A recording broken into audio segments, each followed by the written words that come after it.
Balita tayo mula sa labas ng bansa, sospek sa pagsunog sa isang babae sa Brooklyn subway sa New York, nahuli na ng mga otoridad.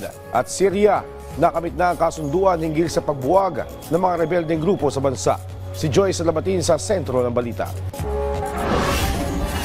Patay ang isang babae matapos silaban ng buhay ng isang lalaki sa Brooklyn subway sa New York. Base sa investigasyon, natutulog ang biktima nang bigla na lang siyang sindihan ng lighter ng suspect. Agad naman naaresto ang suspect matapos isumbong ng ilang kabataan sa lugar. Hindi pa malinaw ang motibo sa krimen pero naharap sa kasong murder at arson ang suspect.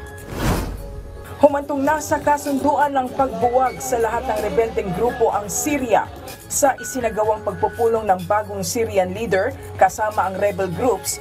Isa sa ilalim rin nila ang kanilang mga samahan sa pangangasiwa ng Ministry of Defense ng bansa.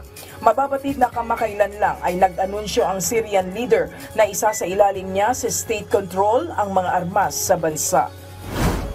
Nagsama-sama naman ang higit 100 Kristiyano para magsagawa ng misa sa isang simbahan sa Gaza City. Ito'y kaugnay ng kanilang panawagan ngayong Kapaskuhan na magwakas na ang kaguluhan. Gayon din, ang walang tigil na pagtaas sa bilang ng mga namamatay sa bansa. Napag-usapan rin sa misa ang pait na dinaranas ng mga Palestino mula nang magsimula ang kaguluhan.